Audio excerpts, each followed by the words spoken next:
Halo semuanya, Assalamualaikum warahmatullahi wabarakatuh. Perkenalkan, nama aku Muhammad Yasa Sailendra dengan NIM 2410 1173 100 dari Program Studi Pendidikan Bahasa Inggris, Fakultas Keguruan dan Ilmu Pendidikan, Universitas Lambung Mangkurat. Video ini aku buat untuk memenuhi tugas ujian tengah semester dari mata kuliah Belajar dan Pembelajaran yang diampu oleh Ibu Dr. Rianti Ratsmayani Jamain SPSI MPD. Nah, dalam video ini aku bakal bahas tentang teori pembelajaran kognitif, mulai dari tantangan-tantangan ke depan dalam pendidikan, penjelasan tentang teori kognitif dan pendapat para ahli, sampai ke solusi yang bisa diterapkan, khususnya dalam pembelajaran bahasa Inggris.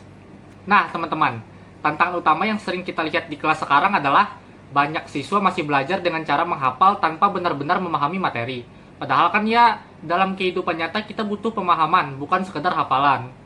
Nah, terus siswa juga sering kesulitan menghubungkan materi pelajaran dengan pengalaman pribadi mereka. Akibatnya, mereka jadi cepat lupa, gak semangat belajar, dan kurang tertarik sama proses belajarnya itu sendiri.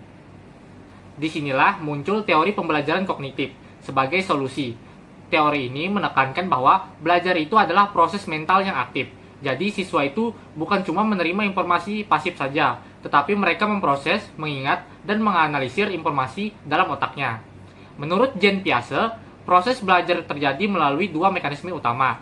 Yang pertama ialah asimilasi, yaitu ketika siswa menghadapi informasi baru dan langsung dimasukkan ke dalam struktur pengetahuan yang sudah ada.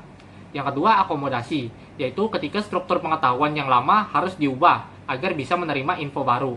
Nah, dua proses ini penting banget buat membangun pemahaman yang kuat. Terus ada juga Jerome Bruner dengan konsep discovery learning. Intinya, siswa harus aktif mengeksplorasi, nyoba, dan menemukan konsep sendiri. Belajar tuh bukan cuma diceramahi, tetapi harus ada pengalaman dan interaksi langsung. Kalau David Ausubel, beliau bilang bahwa belajar yang bermakna terjadi saat informasi baru dikaitkan dengan pengetahuan yang sudah dimiliki sebelumnya. Jadi bukan cuma asal tahu, tetapi ngerti banget soal itu. Dan yang terakhir ada Robert Gagne, yang menyusun 9 langkah pembelajaran supaya proses belajar jadi lebih terstruktur. Mulai dari menarik perhatian siswa sampai memberi umpan balik. Nah, tadi kan kita udah bahas permasalahan atau tantangan yang sering dihadapi peserta didik atau siswa. Nah, solusinya apa aja sih?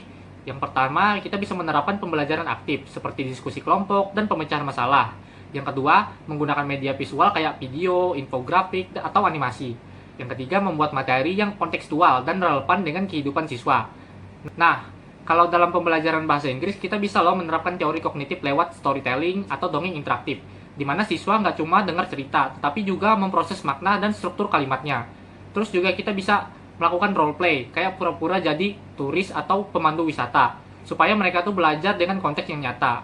Kita juga bisa bikin mind mapping untuk membantu mereka memahami materi dengan lebih mudah. Misalnya bikin cabang-cabang dari tenses atau sentence struktur. Nah, dengan semua pendekatan itu, pembelajaran bahasa Inggris jadi lebih aktif, bermakna, dan pastinya seru. Nah, itu tadi penjelasan tentang teori pembelajaran kognitif dan bagaimana kita bisa menerapkan dalam dunia pendidikan, khususnya untuk pembelajaran bahasa Inggris.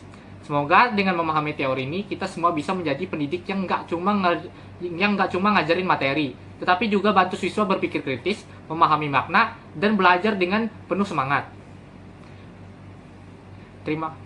Terima kasih banyak yang sudah nonton sampai akhir. Jangan lupa tetap semangat belajar, karena belajar itu bukan cuma untuk nilai, tapi untuk masa depan kita.